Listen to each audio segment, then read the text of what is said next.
Start Shastri ji. ओम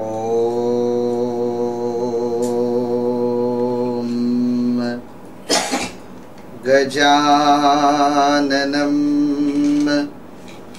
भूतगणातिसेवितं कपित्थजम्बो फलचारुभक्षणम्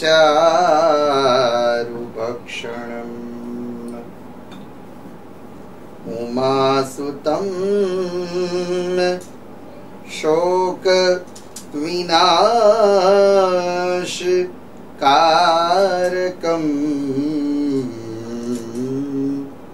नमामि विघ्नेश्वर पादपङ्कजम् हंसयुक्तविमानस्ते ब्रह्माणि रूपधारिणी कौशाम्बक्षडिके देवी नारायणी नमोस्तुते। सच्चिदानन्द रूपाय विश्वोत्पत्त्यादिहेतवे तापत्रय विनाशाय श्रीकृष्णाय वयं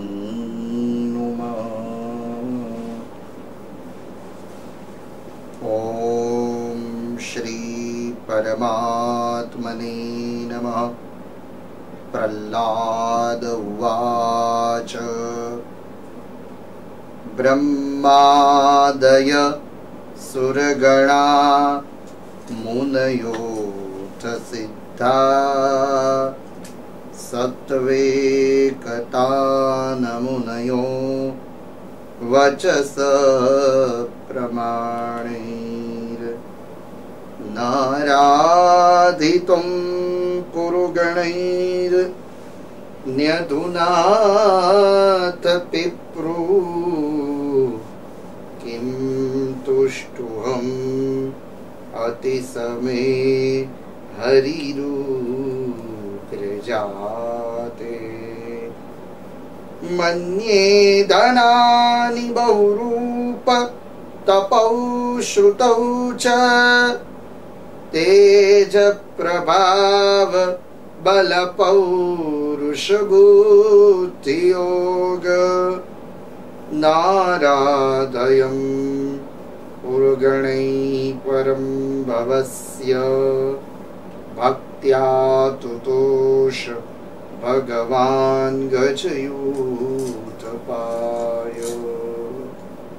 बोलिए श्री सुखदेव जी महाराज की, परीक्षित जी महाराज की जय, भागवत भगवान की।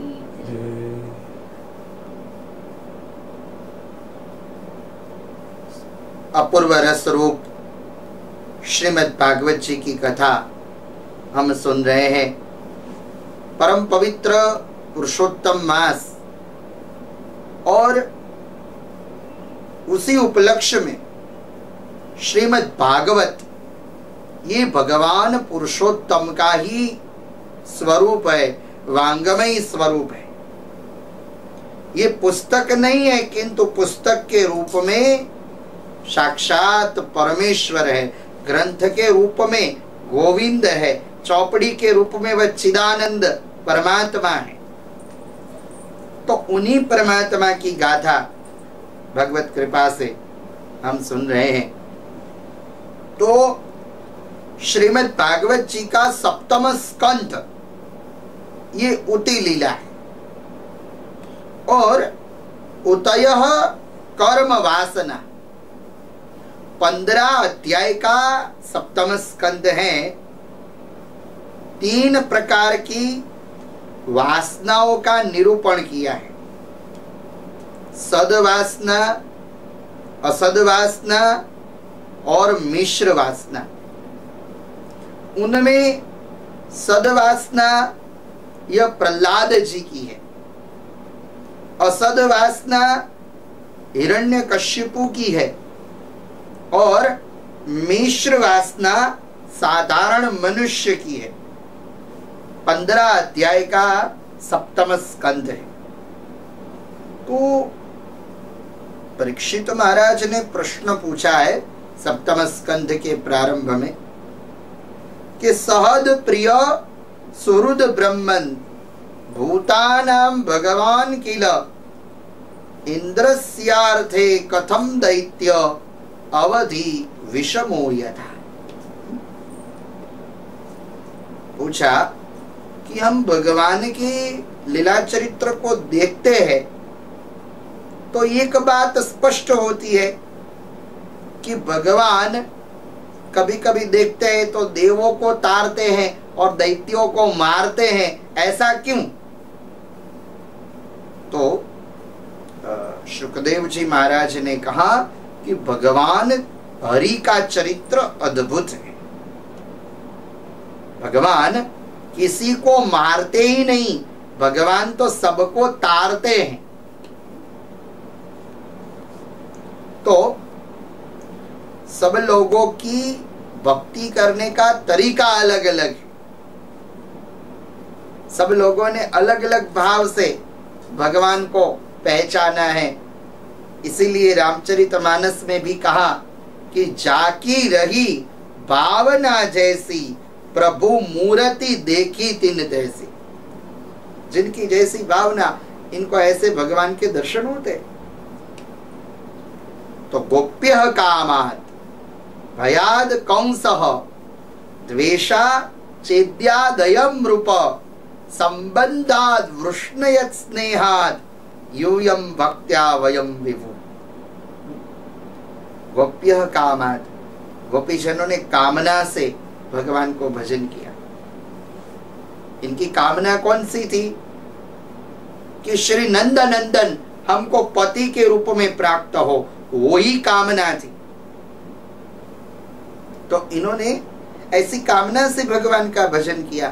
कंस ने भय से भगवान का भजन किया। शिशुपाल ने राग द्वेष से भगवान का भजन किया। तो सब लोगों का भाव अलग अलग है। तो आज बाल भक्त की रक्षा के लिए भगवान नरसिंह इनका प्रागट्य हुआ है। तो भगवान ने खंबे को अपना पिता बनाया। सत्यम विधातुम निज वृत्य भाषितम स्तंभे सभायाम न नृगम न मानुषम। आधा शरीर मनुष्य का और आधा शरीर सिंह का, ऐसे नरसिंह भगवान प्रकट हुए। और भगवान का क्रोध शांति नहीं हो रहा है। तो कहा कि लक्ष्मी हरि झुके निकट न आवत, यह स्वरूप प्रभु कबहू न भार्यो। परमानौ दे दास को ठाकुरे,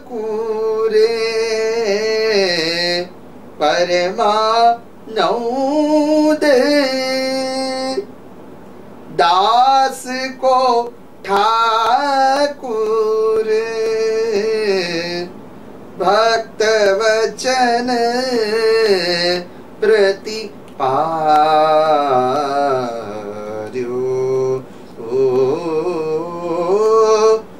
भक्त वचन प्रतिपाद्यो।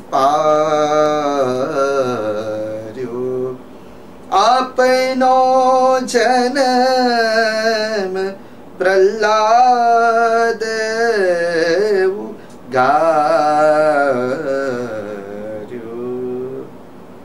तो लक्ष्मी हरि झुके निकट न आवत, यह स्वरूप प्रभु कबहू न बार्यो, ऐसा स्वरूप तो मैंने भी कभी नहीं देखा है। किंतु परमानंद दास को ठाकुर भक्त वचन प्रतिपार्यो, ये भगत के प्रेम वश ऐसा स्वरूप भगवान ने बनाया है। फिर तो प्रहलाद जी ने भगवान की स्तुति की, और जिस तरह माँ का स्वभाव है कि माँ अपने किस तरह कैसे बेटे को गोद में लेता है, उसी तरह आज भगवान ने प्रहलाद जी को अपने गोद में लिया। स्तुति करते हुए प्रहलाद जी ने कहा कि ब्रह्मादिक जैसे देव भी आपकी स्तुति करने में असमर्थ है। मैं किस तरह आपकी स्तुति करूं, कैसे स्तुति करूं? किम तुष्टु हम अति समय हरि उग्र जाते। हे नरहरि, आप उग्र हैं तो आप शांत हो जाएंगे। स्तुति करते करते प्रहलाद जी ने कहा कि मन्ये धनानि बहुरूप श्रुतौ तपौ च, मैं जानता हूं कि आप तप से नहीं मिलते, आप योग से नहीं मिलते, आपकी प्राप्ति कैसे होती है? भक्त्या तुतोष भगवान गजयूथ पाय, आपकी प्राप्ति भक्ति से ही होती है, और भक्ति से तो आप गजेंद्र को भी वश हुए थे। तो आपको प्राप्त करना हो तो भक्ति ही सर्वोत्तम है। फिर तो भगवान नारायण ने प्रहलाद जी से पूछा कि हे वत्स, तू वर मांग, मैं क्या दूं तुझे? बारंबार कहा मांगने को, तो प्रहलाद जी ने वर मांगा कि मेरी एक ही इच्छा है कि मैं किसी के पास कभी मांगू न, मैं किसी के पास दीन न बनूं, मैं किसी के पास लाचार न बनूं, आप ऐसी कृपा करो। तो भगवान ने कह दिया तथास्तु, और प्रहलाद जी ने दूसरी मांग की कि यदि आप मेरे पर प्रसन्न हैं तो मेरे पिताजी का आप मोक्ष करें। तो ये सब कथा देवर्षि नारद जी ने युधिष्ठिर जी महाराज को सुनाई, और फिर युधिष्ठिर जी महाराज के सन्मुख धर्म के लक्षण का निरूपण किया।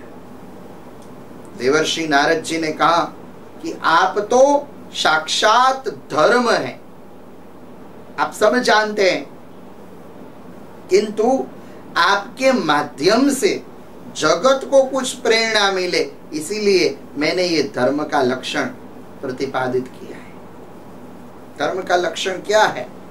सत्य, पवित्रता, दया, दान, तप, ये धर्म के लक्षण है। और इन्हीं लक्षणों का निरूपण सप्तम स्कंध में किया है। सप्तम स्कंध को विराम दिया। श्रीमद् भागवत जी का अष्टम स्कंध यह मनवंतर कथा है। हमारे वहां 14 मनवंतर हो गए। स्वायंभू, स्वारुचिष, उत्तम, तामस, रैवत, चाक्षुष, वैवस्वान, देव सावरणी, धर्म सावरणी, विष्णु सावरणी, दक्ष सावरणी, सावरणी, वृषध्वज आदि जो मनवंतर हुए, उन मनवंतरों में भगवान के जो जो अवतार हुए वो मनवंतर लीला है। तो सप्तम स्कंध अरे अष्टम स्कंध में सर्वप्रथम शुकदेव जी महाराज ने कथा सुनाई। परीक्षित महाराज ने प्रश्न पूछा तो हयग्रीव भगवान का चरित्र सुनाया। येन चेतयते विश्वम विश्वं चेतयते नवं यो जागरेऽस्मिन् शयानेऽस्मिन् नायं तं वेद वेदस। हयग्रीव अवतार में भगवान ने ब्रह्मा जी को वेद वापस लौटाए, हयग्रीव दैत्य को मारा। फिर भगवान का नरनारायण अवतार हुआ। ये भगवान का कला अवतार है। भगवान नरनारायण ने बद्रिकाश्रम में तपस्या की और फिर भगवान का हरि अवतार हुआ। हरि अवतार में भगवान ने गजेंद्र का उद्धार किया। तो परीक्षित महाराज ने प्रश्न पूछा कि मुझे ये गजेंद्र की कथा सुननी है। गजेंद्र मानी हाथी की कथा श्रीमद् भागवत जी में। आसीत गिरिवरो राजन त्रिकूट इति विश्रुतान। त्रिकूट पर्वत पर गजेंद्र का निवास था। एक बार हुआ ऐसा कि गजेंद्र अपने स्नेहियों के साथ सरोवर में जलपान करने के लिए आया। तो उसी समय ग्राह ने उनके चरण पकड़ लिए। गजेंद्र, इनका भावात्मक दृष्टि से यदि हम अर्थ करें तो गजेंद्र यानी जीव। जीव जब संसार रूप सरोवर में आता है तो काल इनके चरण पकड़ लेता है। ग्राह मानी काल। और जब काल निकट आता है तो फिर कोई नहीं बचा पाता। फिर धन काम नहीं आता। नारायण का नाम ही जीव को काम में आता है। ये कथा का ये हार्द है कि स्नेहियों ने, संबंधियों ने लाख बचाने का प्रयत्न किया गजेंद्र को, फिर भी न बचा पाए कोई भी। तो गजेंद्र ने क्या किया? हाथ में कमल का पुष्प लिया और गजेंद्र ने भगवान को पुकारा। इन्होंने निर्गुण निराकार ब्रह्म का स्मरण किया। नमो भगवते तस्मै यत एतत् चिदात्मकं पुरुषायादि बीजाय वरेशायादि धीमहि। नमो नमस्ते अखिल कारणाय निष्कारण बुद्ध किल कारणाय सर्वागमनावाय मार्णवाय नमो वर्गाय परायणाय। इन्होंने निर्गुण निराकार ब्रह्म का स्मरण किया। फिर तो द्वारिका में शब्द गयो शोर भयो भारी। द्वारिका से द्वारिकाधीश भगवान कृष्ण आए। सूरदास जी इनका भाव के हे गोविंद हे गोपाल अब तो जीवन हारे, अब तो जीवन आरे प्रभु, अब तो जीवन आरे, अब तो जीवन आरे प्रभु, अब तो जीवन आरे। हे गोविंद हे गोपाल अब तो जीवन आरे। द्वारिका में शब्द गयो शोर भयो भारी। द्वारिका में शब्द गयो शोर भयो भारी। शंख चक्र गदा पद्म गरुड़ लई सिधाए। हे गोविंद हे गोपाल अब तो जीवन हारे। चार प्रहर युद्ध भयो ले गयो मझधारी। चार प्रहर युद्ध भयो ले गयो मझधारी। नाक कान डूबन लागे कृष्ण को पुकारे। नाक कान डूबन लागे कृष्ण को पुकारे। हे गोविंद हे गोपाल अब तो जीवन हारे। अब तो जीवन हारे प्रभु अब तो जीवन हारे। अब तो जीवन हारे प्रभु अब तो जीवन हारे। हे गोविंद हे गोपाल अब तो जीवन हारे। तो गज की पुकार सुनकर भगवान दौड़ पड़े। सुदर्शन चक्र से ग्राह के मस्तक का छेदन किया। स्पर्श से गजेंद्र का उद्धार किया। दोनों श्रापित जीव थे। गजेंद्र ये इंद्रद्युम्न नाम का राजा था। अपने गुरु अगस्त्य ऋषि के श्राप के कारण वह ग्राह बन गया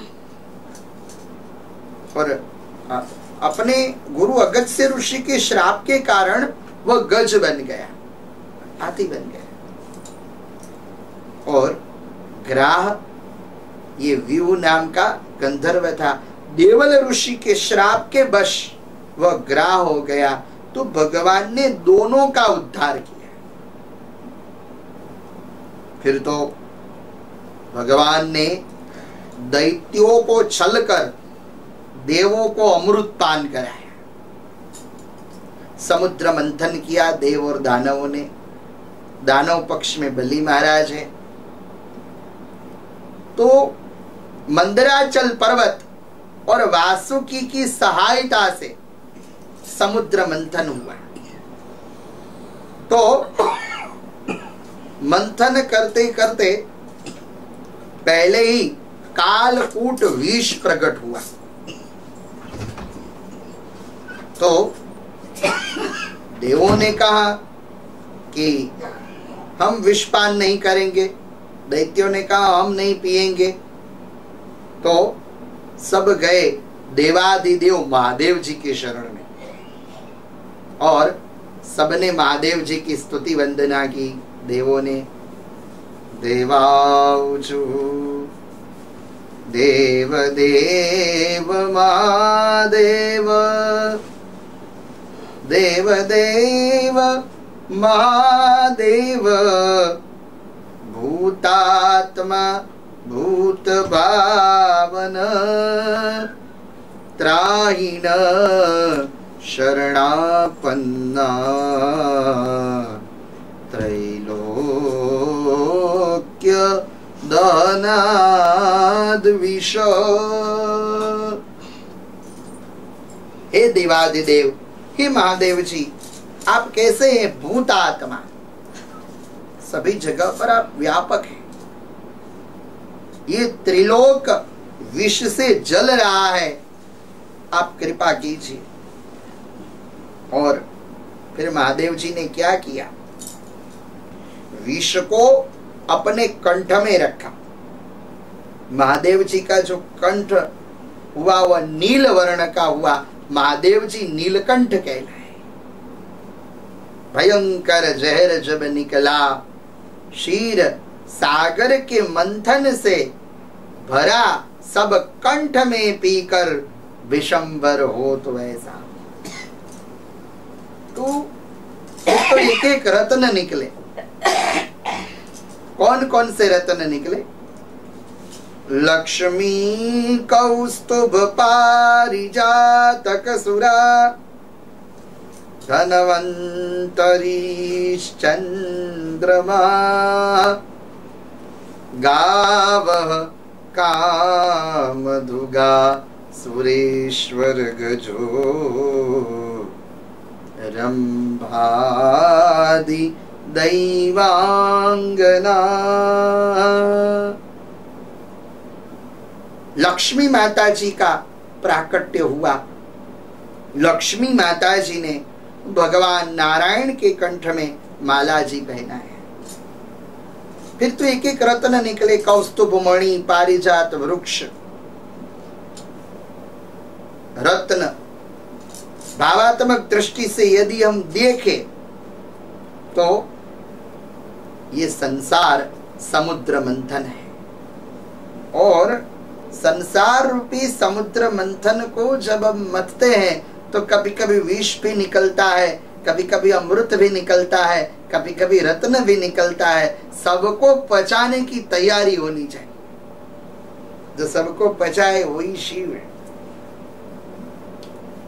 तो अमृत कलश लेकर भगवान धन्वंतरी प्रकट हुए। फिर तो भगवान ने मोहिनी स्वरूप धारण किया। दैत्यों को छल कर भगवान ने देवों को अमृत पान कराया। उसी समय भगवान ने राहु के मस्तक का छेदन किया, किंतु राहु अमृत पान कर चुका था। फिर दो ग्रह हुए, राहु और केतु। फिर तो देवों को अमृत कलश देकर भगवान नारायण अंतर ध्यान हो गए, अदृश्य हो गए। फिर तो देवों और दैत्यों का युद्ध हुआ। इनमें बलि महाराज की मृत्यु हुई। शुक्राचार्य जी ने मृत संजीवनी विद्या से बलि महाराज को पुनर्जीवित किया। फिर युद्ध हुआ, सब देव हारे, पद भ्रष्ट हुए। फिर तो बलि महाराज ने संकल्प किया है, और संकल्प ऐसा है कि मुझे शतक्रतु यज्ञ करना है, 100 अश्वमेध यज्ञ। इनमें बलि महाराज के 99 अश्वमेध यज्ञ परिपूर्ण हो गए। तो बलि महाराज भृगु कच्छ में ये अनुष्ठान कर रहे थे, नर्मदा नदी जी के तट पर। तो मां अदिति को बहुत चिंता हुई कि मेरे आदित्यों का, मेरे देवों का कुछ कल्याण हो। तो अदिति माता जी कश्यप मुनि की शरण में गई। कश्यप मुनि ने पयोव्रत दिया कि आप चिंता मत करो, आप पयोव्रत करो। तो पयोव्रत किया तो भगवान ने कहा कि हे मां, मैं इंद्र का अनुज बनकर आऊंगा, मैं उपेंद्र बनकर आऊंगा। फिर तो योग, ग्रह, वार, तिथि सब अनुकूल हुआ, और भगवान मां के उदर में आए तो देवों ने गर्भस्तुति की। देवाऊचु यज्ञेश यज्ञ पुरुषाच्युत तीर्थ पादैर तीर्थ श्रवण मंगल नामधेयम्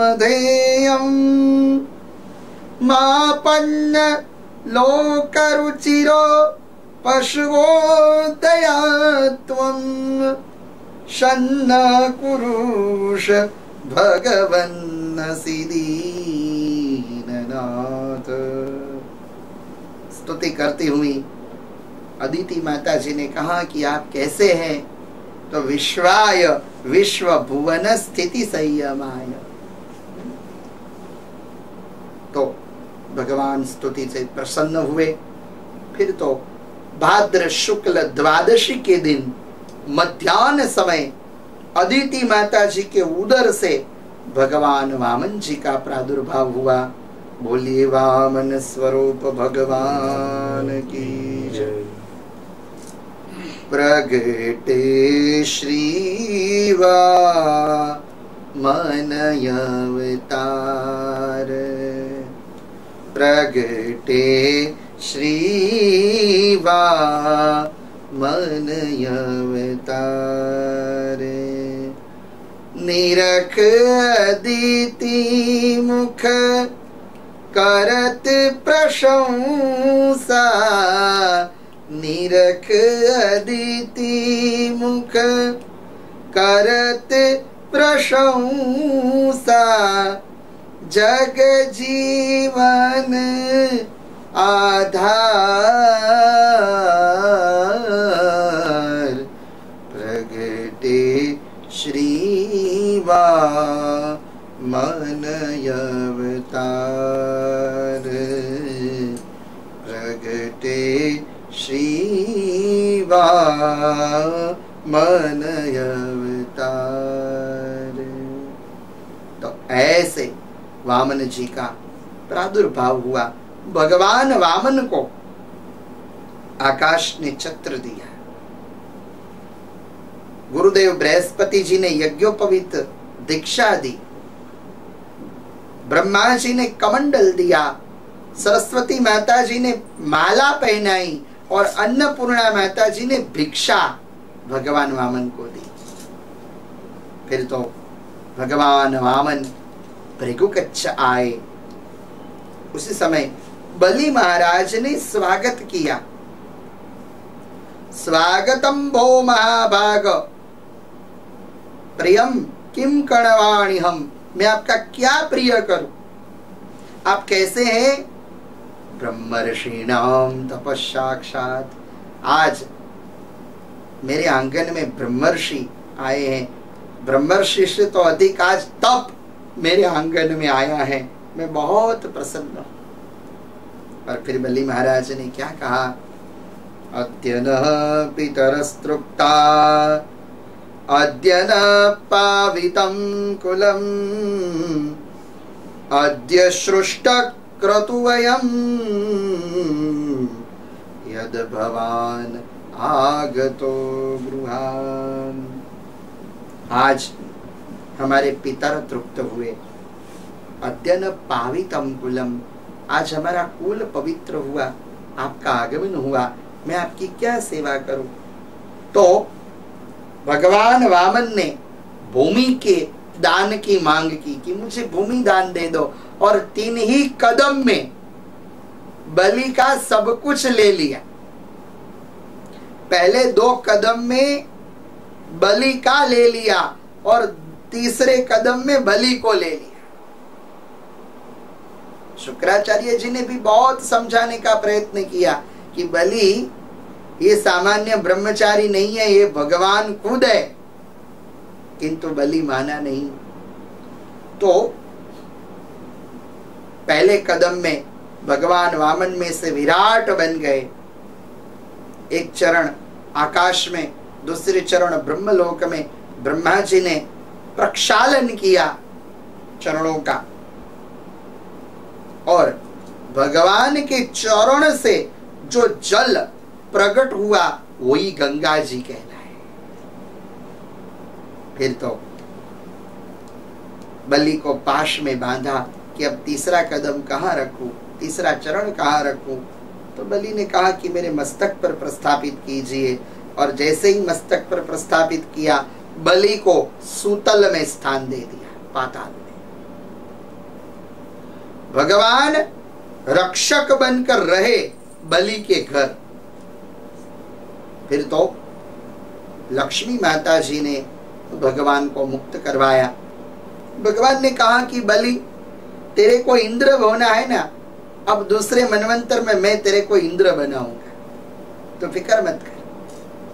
फिर तो मत्स्य चरित्र की कथा कही कि भगवान मत्स्य नारायण ने प्रलय के समय में सत्यव्रत मनु की और औषधियों की रक्षा की, इनका निरूपण करके अष्टम स्कंध को विराम दिया। श्रीमद् भागवत जी का 9वां स्कंध ये ईशानु कथा है। ईश मानी भगवान और आनु मानी जो भगवान का चरित्र है, भगवान के भक्तों का चरित्र है, वो 9वां स्कंध में। इसीलिए इनका नाम भागवत है। भागवत इसीलिए है कि भगवान की कथा तो है ही है, किंतु भगवान के भक्तों का चरित्र है। तो 9वें स्कंध में मनु महाराज का वंश आगे बढ़ा। उनमें सुद्युम्न, फिर पृषध्व, दृष्ट, दरिष्ट, नभग के वंश में नाभाग हुए और नाभाग के अम्बरीश हुए। ये सब कथा शुकदेव जी महाराज परीक्षित जी को सुनाते हैं। अम्बरीश भगवान के भक्त हुए। दुर्वासा ऋषि ने अम्बरीश राजा का अपराध किया। वास्तव में दुर्वासा ऋषि ने जो की वह लीला है, भक्त की महिमा बढ़े ऐसा भाव है। किंतु भगवान नारायण ने दुर्वासा ऋषि को कहा कि अहम भक्त पराधीनम, अहम भक्त पराधीनम यस्वतंत्र इव द्विज साधुभिर्ग्रस्त हृदयोर भक्तैर्भक्त जनप्रिय। भले ही जगत के लोग मुझे स्वतंत्र माने, किंतु मैं स्वतंत्र नहीं हूं, मैं अपने भक्त के अधीन हूं। तो दुर्वासा ऋषि ने अम्बरीश की क्षमा मांगी। फिर तो इक्ष्वाकु महाराज का वंश आगे बढ़ा। यवनाश्व, मानधाता, पुरुषदश्व, फिर अरुण, त्रिशंकु, हरिश्चंद्र, रोहित, हारित, हरिश्चंद्र, रोहित, हारित, चंप, ऐसे राजा हुए। हरिश्चंद्र महाराज ने अपने वचनों का पालन किया।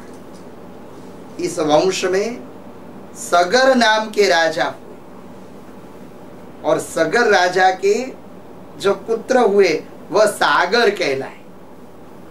इनके 60,000 पुत्र कपिल नारायण भगवान की क्रोधाग्नि में जलकर भस्म हो गए। और फिर इनका उद्धार तब हो जो गंगा भूतल ऊपर आए। फिर तो भगीरथ राजा ने तप किया, गंगा जी आई, भागीरथी कहलाई। फिर खटवांग दीर्घबाहुश्च रघुस्तस्मात् पृथुश्रवा। खटवांग नाम के राजा हुए, जिनकी कथा हमने कल सुनी। ये वंश में पृथुश्रवा नामक राजा हुए, जिनका नाम दीर्घबाहु हुआ। इनके बाहु विशाल थे। फिर वंश में रघु नाम के राजा हुए, जिनके नाम से कुल का नाम रघुकुल हुआ। ये वंश में अज नाम के राजा हुए। अज और इंदुमती के पुत्र हुए महाराज दशरथ। और दशरथ महाराज ने पुत्रेष्ठ यज्ञ किया, तो यज्ञ के प्रभाव से चैत्र मास की 9वीं तिथि आई। रामचरितमानस में गोस्वामी जी लिखते हैं, 9वीं तिथि मधुमास पुनीता, शुक्ल पक्ष अभिजीत हरिप्रीता, मध्य दिवस अति शीतल धाम, पावन काल लोक विश्राम, शीतल मंद सुरभि बहवायु, हर शीत शूर संतन मन चाहु। शीतल मंद सुगंधी वायु बहने लगे। और चैत्र मास की 9वीं के दिन दशरथ महाराज के घर एक ही भगवान 4 पुत्र के स्वरूप में प्रकट हुए। बोलिए श्री रामचंद्र भगवान की जय। शुकदेव जी महाराज ने भगवान श्री राम जी की कथा परीक्षित महाराज को सुनाई। ओम श्री परमात्मने नमः। श्री शुक उवाच गुरुवर थे त्यक्तराज्यो व्यचरदनुवनं पद्मपद्भ्यां प्रियायां पाणिस्पर्शाक्षमाभ्यां रुजितपथरुजो यो हरेन्द्रानुजाभ्यां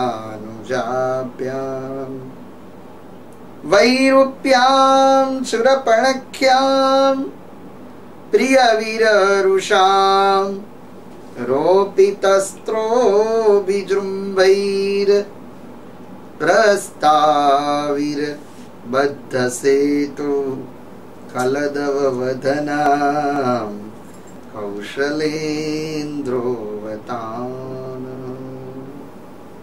कैसे है भगवान?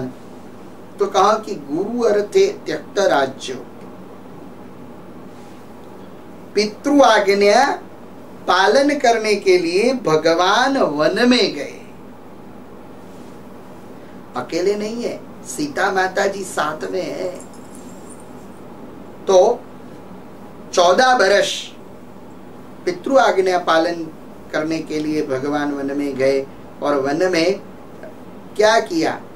तो प्रस्ताविर बद्ध सेतु, सेतु बंधन करके लंका गए और रावण आदि निशिचरों का भगवान ने वध किया और फिर अयोध्या आए। अब कुछ लोग प्रश्न उठाते हैं, कुछ लोग कहते हैं कि भगवान राम जी ने सीता जी का त्याग किया, किंतु शास्त्र ने उत्तर दिया है कि राजा राम ने सीता जी का त्याग किया है, किंतु पति राम ने सीता माता जी का त्याग कभी नहीं किया। उस समय में जो निर्णय थे वो लेने पड़े।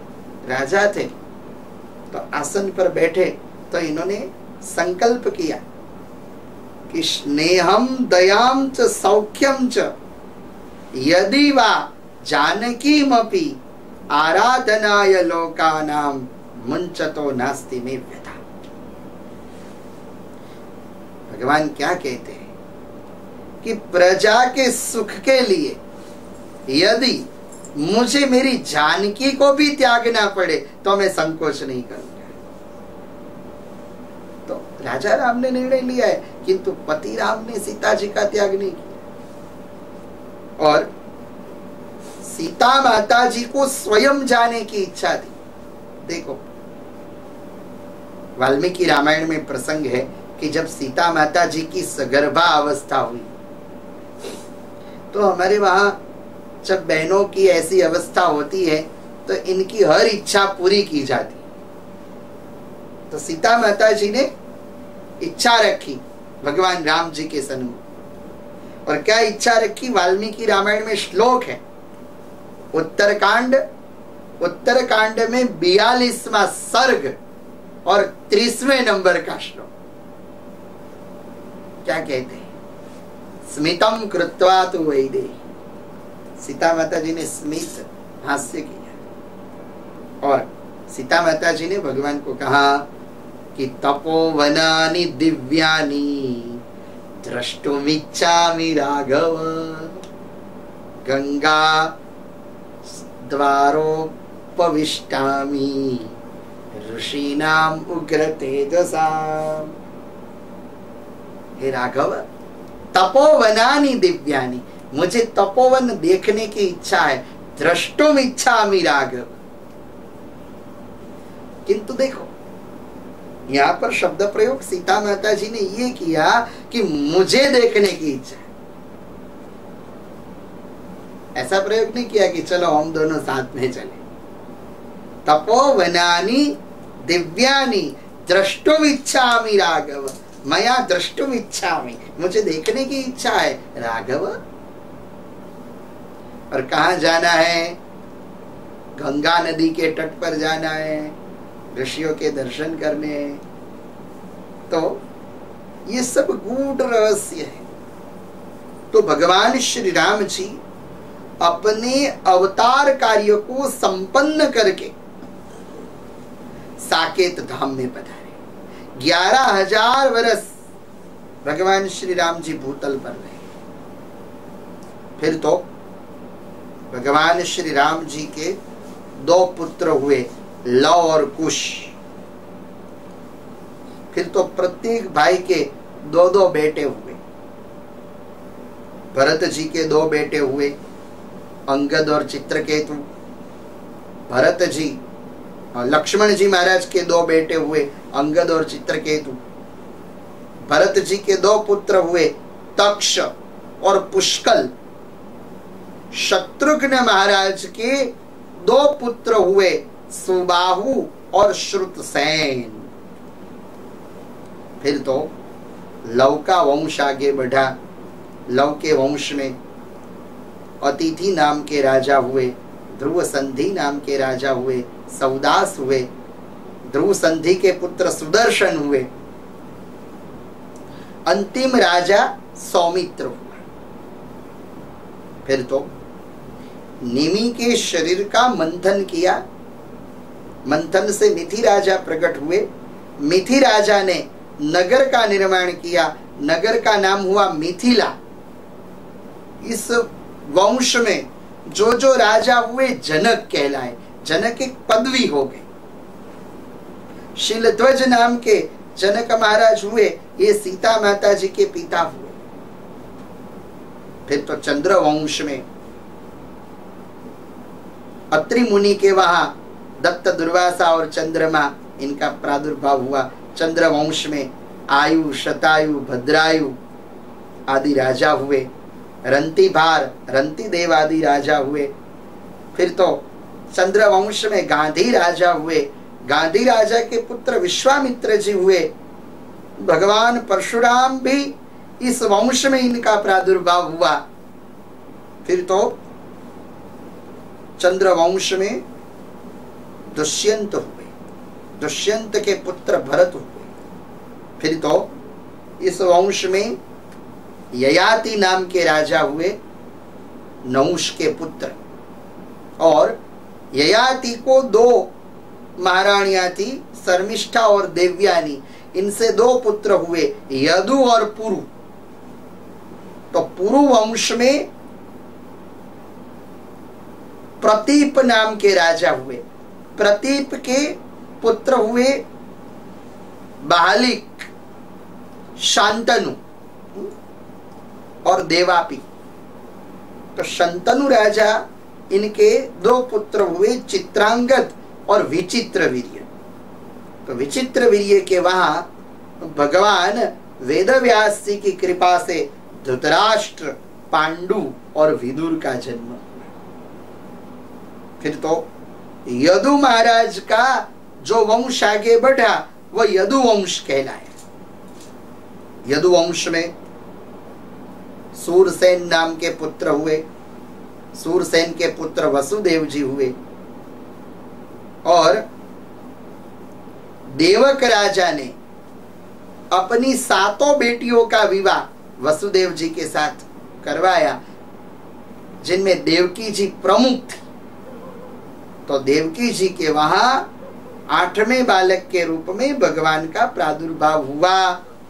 श्री कृष्ण अवतार का सूचन किया संक्षिप्त में, और 9वें स्कंध को विराम दिया। 10वां स्कंध ये भगवान का हृदय है। आरंभ में प्रश्न किया है परीक्षित महाराज ने। ओम श्री परमात्मने नमः। राजोवाच कथितो वंश विस्तारो भवता सोम सूर्ययो राज्ञाञ्चोभयवंशानां चरितं परमाद्भुतम्। हे ब्रह्मन, आपने सूर्य वंश और सोम वंश, चंद्र वंश के राजाओं की कथा आपने विस्तार से हमको सुनाई, किंतु अब तो मेरे इष्ट देव की कथा आती है, इसलिए आप विस्तार कीजिए। कौरव तो समंदर थे। कौरव रूपी समंदर को हमारे पितामह कैसे पार कर सकते थे, किंतु हमारे पितामहों को भगवान कृष्ण रूपी नाव मिल गई और वह समंदर पार कर गए।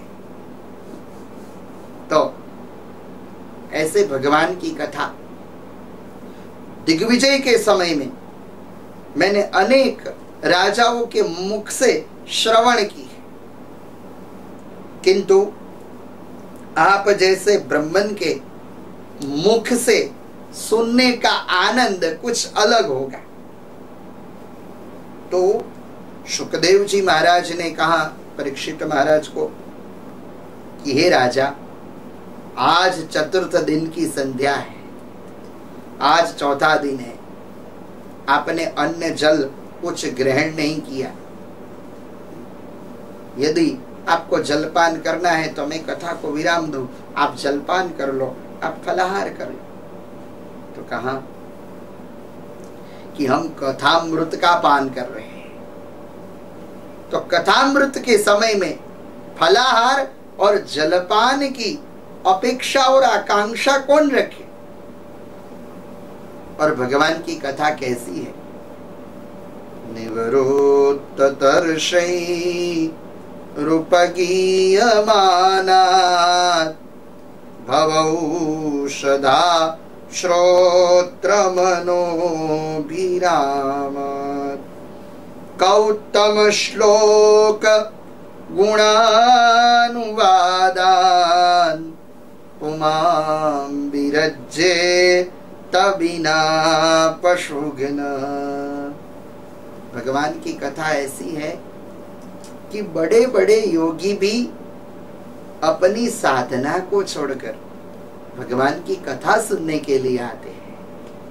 तो बड़े बड़े योगी जब अपनी साधना छोड़कर, अपना तप छोड़कर भगवान की कथा सुनने के लिए आए तो मेरी तो मृत्यु की घड़ी निकट है, आप कृपा कीजिए।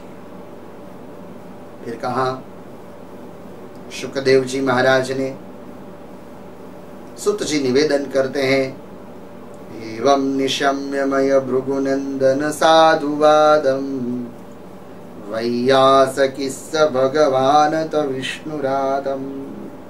साधुवाद, साधुवाद, आपको भगवान की कथा में नैष्ठि की रति हुई है। मैं भगवान के अवतार चरित्र की आपको कथा सुना रहा हूं। ये पृथ्वी पर अघासुर, बकासुर जैसे दुष्ट दानव हुए, कंस, जरासंध, शिशुपाल जैसे दुष्ट राजा हुए। पाप का भार सह न पाई पृथ्वी, गाय का रूप लेकर रोती हुई गई भगवान के पास। तत्रा गत्वो जगन्नाथ देव देव मृषा कपि पुरुष पुरुष सुक्तेन उपतस्थ समाहित। भगवान जगन्नाथ की पुरुष सुक्त से स्तुति की। फिर भगवान ने आकाशवाणी की कि सिद्धो सुरेश, आप भयभीत मत हो, मैं अंश सहित यदुकुल में अवतार धारण करूंगा। ऐसा निर्देश भगवान ने किया। उधर मथुरा में देवक राजा ने अपनी बेटी देवकी का विवाह वसुदेव जी के साथ किया और देवकी जी को विदा दी।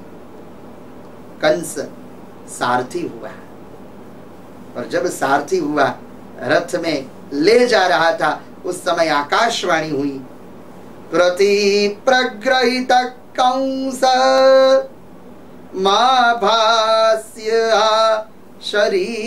शरीरवान अस्यायाम अष्टमो गर्भो हंताय प्रवरा बुधैर।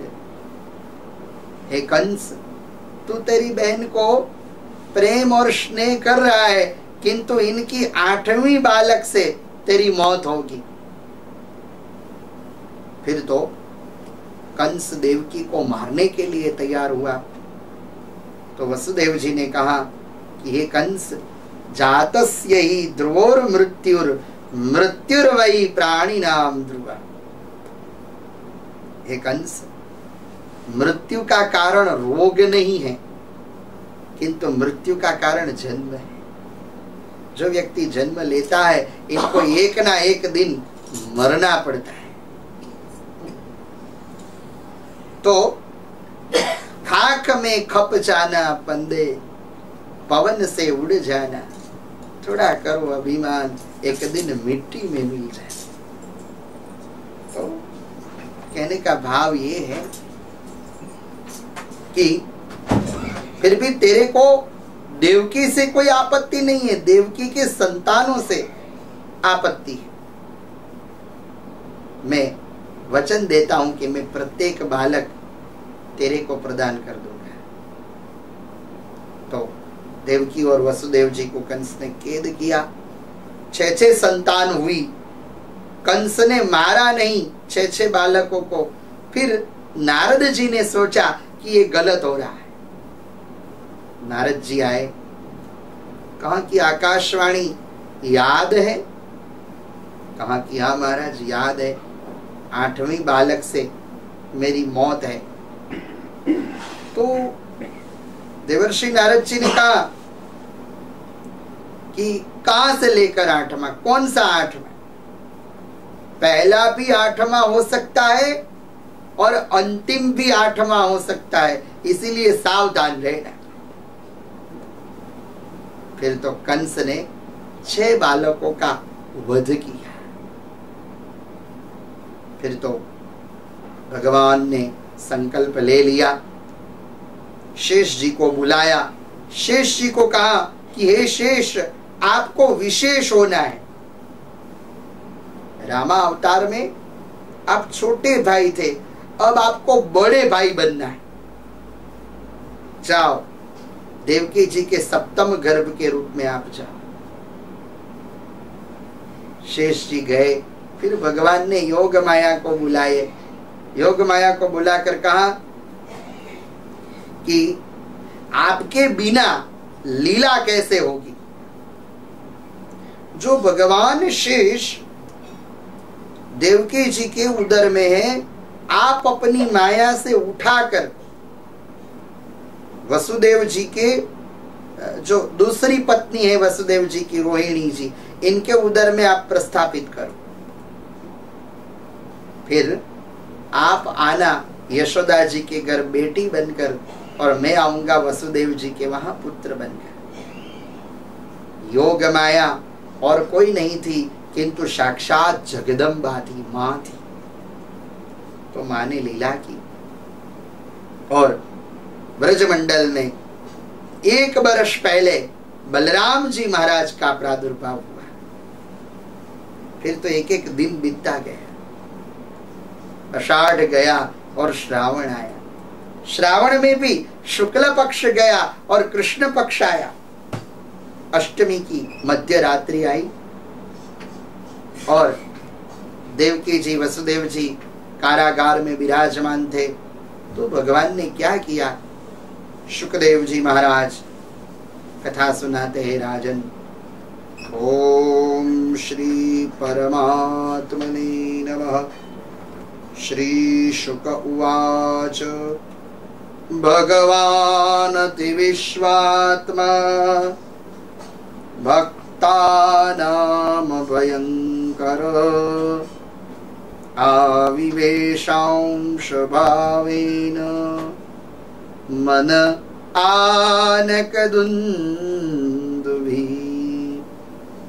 आनकदुंदुभि वसुदेव जी के मन में आए।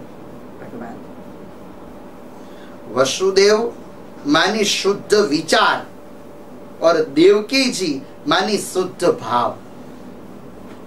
भगवान हमारे घर कब आएंगे? जब हमारा शुद्ध विचार होगा, शुद्ध भाव होगा। फिर तो भगवान ने चलते चलते चलते रोहिणी नक्षत्र में प्रवेश किया। चंद्रवंश में अवतार लेना है। चंद्रमा ये निशानाथ है, निशीत समय है। और फिर तो भगवान देवकी जी के उदर में आए, गर्भ में आए। अथ सर्वो गुण पेत काल परम क्षोभण, योग लग्न ग्रहवार तिथि सब अनुकूल हुआ। आज काल भी सुंदर हो गया, भगवान का प्राकट्य होने वाला है। फिर तो भगवान उदर में प्रस्थापित हुए और देवों ने गर्भस्तुति की। देवाऊचु सत्यव्रतम सत्य परम त्रिसत्यम सत्यस्य योनिम नीतञ्च सत्ये सत्यस्य सत्यां मृत सत्य नेत्रम सत्यात्मकं त्वां शरणं प्रपन्न। 9 बार सत्य सत्य शब्द का प्रयोग किया। यह आप सत्यव्रत है, सत्यव्रत है। फिर तो कारागार में जो स्वरूप भगवान का अवतरित हुआ वो कैसा है? तमुद्भुतम बालकमंबुजे क्षणम चतुर्भुजं शंखगदायुधायुधं श्रीवत्सलक्ष्मङ्गलस्तौभिकौस्तुभं पीताम्बरं सांवपयोदसौभगं सा देवकी सर्वजगन्निवासो निवास भूतां नितराम्यरेहि भोजेन्द्र गेनि शिखे निरुद्धा सरस्वती ज्ञान खले जथा सती। तो भगवान ने देवकी जी और वसुदेव जी को अपने पूर्व जन्म का स्मरण कराया। दोनों ने भगवान की स्तुति की। फिर कहा कि आपको भय लग रहा है ना, कंस मुझे मार देगा, चिंता मत करो, मुझे गोकुल में रखाओ, नंद बाबा के घर, यशोदा माता जी के घर, और उनके वहां जो बेटी है इनको यही ले आओ, चिंता मत करो, बंधन खुल जाएंगे, कारागार के द्वार भी खुल जाएंगे, मेरी माया के प्रभाव से सब द्वारपाल सो रहे हैं। तो भगवान ने बाल स्वरूप लिया और वसुदेव जी के बेड़ी के बंधन खुले। भावात्मक दृष्टि से यदि हम देखें कि एक बार जिनको ब्रह्म संबंध हो जाता है फिर संसार के सभी संबंध टूट जाते हैं। और वसुदेव जी निकले, यमुना जी वो बह रही है दो कांठों के ओर, तो भगवान ने अपने चरण से यमुना जी के स्पर्श को, यमुना जी की इच्छा पूरी की, स्पर्श किया तो यमुना जी का नीर कम हुआ। वसुदेव जी नंदालय में पहुंचे, लालन को प्रस्थापित करके माया को लेकर नंद बाबा जी जिस तरह माया को लेकर वसुदेव जी जिस तरह गए थे उसी तरह वापस आ गए और माया को गोद में दी देवकी जी की। तो माया ने प्रभाव दूर किया, क्योंकि वो तो साक्षात जगदम्बा थी, मां थी। सोए हुए द्वारपाल जागे, माया ने रोना शुरू किया और कंस को पता चला कि आई है, खड्ग लेकर कंस आया। तो देवकी ने कहा कि भैया ये तो स्त्री है, ये अबला है। कंस ने कहा कि अबला प्रबला कब हो, वो कुछ पता नहीं चलता, लाओ। कंस ने घुमाने का प्रयत्न किया तो ये तो साक्षात जगदम्बा थी। आकाश मार्ग में मां चली गई और मां ने अट्टहास्य किया और माता जी ने कहा कि कंस तुझे मारने वाला तो सुरक्षित स्थान पर पहुंच चुका है। फिर तो कंस ने वसुदेव जी और देवकी जी की क्षमा मांगी, किंतु गोकुल में भोर भई। सुबह के समय में नंद बाबा जागे, गाय की सेवा करने के लिए गौशाला में पधारे। भगवान ने सोचा कि मैं आया हूं, किसी को पता नहीं है कि मैं आया हूं, तो भगवान ने रोना शुरू किया। यशोदा माता जी जागे, माता जी ने देखा, अरे मैं बावरी सोती रही, मुझे तो पता भी न चला कि मेरे घर लालन आया है। मां सुध बुध भूली। तो भगवान ने आवाज बढ़ाई, नंद बाबा की बहन आई सुनंदा जी। सुनंदा ने द्वार खोले। सुनंदा ने कहा कि यशोदा, हाँ सुनंदा, देख सुनंदा, अरे देख, ठाकुर ने कृपा की है और लालो भयो है। अच्छा अच्छा अच्छा, अभी जाकर सुनाती हूँ भैया को। सुनंदा जी आए और गौशाला में आकर कहा कि अरे भैया, इतने अच्छे समाचार है कि आपने कभी सुने ही नहीं। अरे क्या समाचार है? अरे इतने अच्छे समाचार है भैया कि आपने कभी जीवन में सुने नहीं। अरे सुनंदा, अरे बता तो सही बावरी क्या है, सुबह सुबह में क्यों चिल्ला रही है? अरे भैया, अरे भैया, अरे भैया, अरे भैया, अरे भैया, अरे भैया, आपके घर लालो भयो है। सुनते ही नंद बाबा गाय माँ को प्रार्थना करने लगे कि हे गाय माँ, आपकी कृपा से, आपके आशीर्वाद से मेरे वहां गोपाल आया है। सुनंदा तुम सबको बता। सुनंदा जी आए, गोकुल के चौरे में आकर कहा कि अरे ओ गोकुल वासियों, बाबा नंद के घर लालो भयो है। सुनते ही व्रजवासी जो दधी मंथन कर रहे थे, दधी को एक और रखकर नौम की सुबह में सब आए और सबने नंद महोत्सव मनाया। आप सभी को नंद महोत्सव की बहुत बहुत बधाई हो। नंद घेरा नंद भयो, जय कन्हैया लाल की। नंद घेरा नंद भयो, जय कन्हैया लाल की। जय कन्हैया लाल की, हाथी घोड़ा पाल की। जय कन्हैया लाल की, हाथी घोड़ा पाल की। ब्राह्मण को दान दियो, जय कन्हैया लाल की। नंद घेरा नंद भयो, जय कन्हैया लाल की। नंद घेरे आनंद भयो, जय कन्हैया लाल की। नंद घेरे आनंद भयो, जय कन्हैया लाल की। कोटि ब्रह्मांड के अधिपति लाल की। नंद घेरा नंद भयो, जय कन्हैया लाल की। नंद घेरा नंद भयो, जय कन्हैया लाल की। जय कन्हैया लाल की, हाथी घोड़ा पाल की।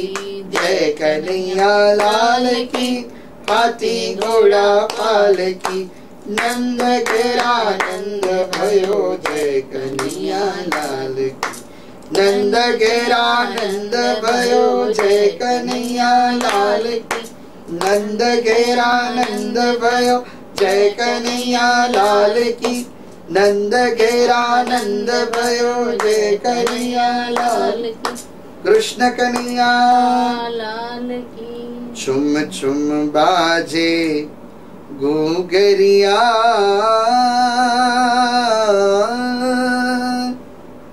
छब दिखलाई काना, मेरे घर आए काना, मेरे घर आए। छुम छुम बाजे घुघरिया,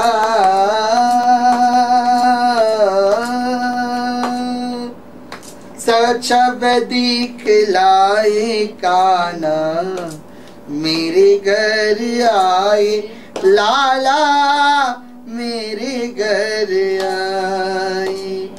मेरे घर आए लाला मेरे घर आए, छुम छुम बाजे घुघरिया।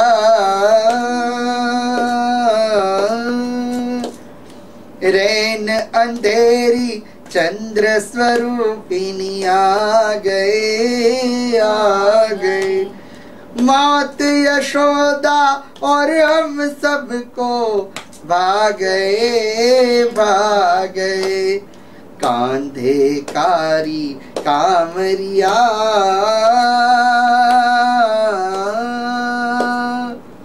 मुख मलकाते काना मेरे घर आए, आए मेरे घर आए। श्रावण वद आठम की रेन सुहावणी, सुहावणी।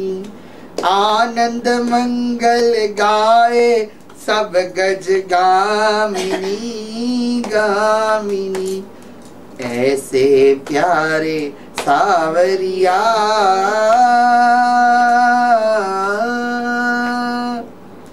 मुख मलकाते काना नयन दिखाते आए मेरे घर आए। सुनकर बंसी सखिया सुध बुध खो गई, खो गई। दर्शन करके मैं तो पावन हो गई, हो गई। झरमर बरसे मेहुलिया,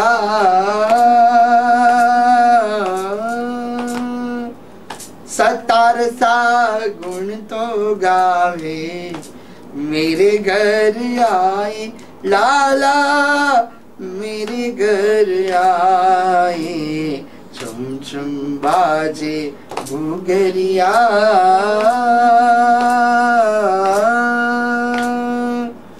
जब दिखलाए काना मेरे घर आए लाला, मेरे घर आए।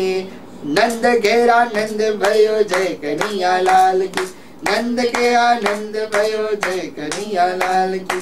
हाथी दीनो घोड़ा दीनो और दीनो पाल की, दीनो घोड़ा दीनो और दीनो पाल की। नंद के आनंद भयो जय कन्हैया लाल की, नंद के आनंद भयो जय कन्हैया लाल की। हाथी दीनो घोड़ा दीनो और दीनो पाल की, नंद के आनंद भयो जय कन्हैया लाल की, नंद के आनंद भयो जय कन्हैया लाल की। नंद के आनंद भयो जय कन्हैया लाल की, नंद के आनंद भयो जय कन्हैया लाल की। बोलो कृष्ण कन्हैया लाल की जय। बालकन को क्या बोलते हैं ना शास्त्री जी, बालकन को क्या दिया? बूढ़न को दिया। भूल गई मैं तो। हाँ ऐसे बोलते हैं बालकन को क्या दिया, बूढ़न को दी। बालकों को हाथी घोड़ा, हाँ, और बूढ़न को पालकी। हाँ, अच्छा, हाँ ऐसे बोलते हैं। बहुत बहुत बधाई, बधाई हो, बधाई हो, बधाई हो। कथाकार को बधाई हो, कथा करने वाले को बधाई हो। कृष्ण कन्हैया लाल की जय, गोविंद गोपाल की जय।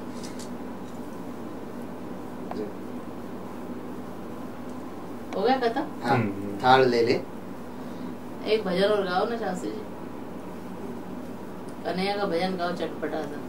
चटपटा सा संगीत नहीं हो गया ना तुमने? वो अब वो लेके आते ना, हम हाथ में बजाते ना, क्या बोलते हैं उसको? कृष्ण कन्हैया लाल की जय। बाजे बाजे रे बधाई मैया तोरे अंगना, हो मैया तोरे अंगना, हो मैया तोरे अंगना। बाजे बाजे रे बधाई मैया तोरे अंगना। बड़ो अनोखो लाला जायो, ब्रिज मंडल में आनंद छाए। अरे यशोदा रानी तेरो जिए छगना, ओ बाजे बाजे रे बधाई मैया तोरे अंगना। ओ मैया तोरे अंगना, यशोदा तोरे अंगना, ओ बाजे बाजे रे बधाई मैया तोरे अंगना। ओ बाजे बाजे रे बधाई मैया तोरे अंगना।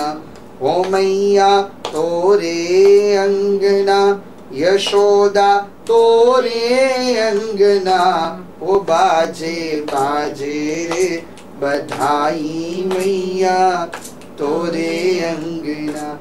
ब्राह्मण सब वेद पढ़ते हैं, लालन को सब आशीष देते हैं।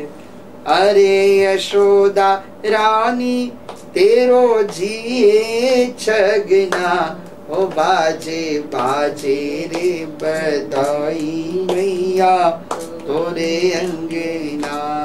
बाजे बाजे रे बधाई मैया तोरे अंगना।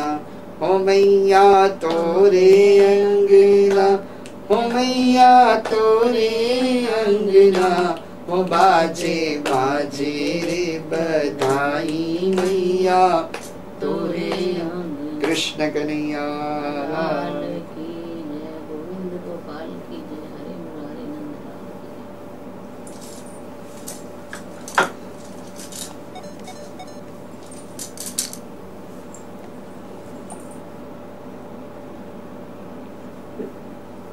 बोलो आरती का थाल गाएंगे हाँ पहले। आरती तो कृष्ण कन्हैया थाल गा लो पहले, फिर आरती।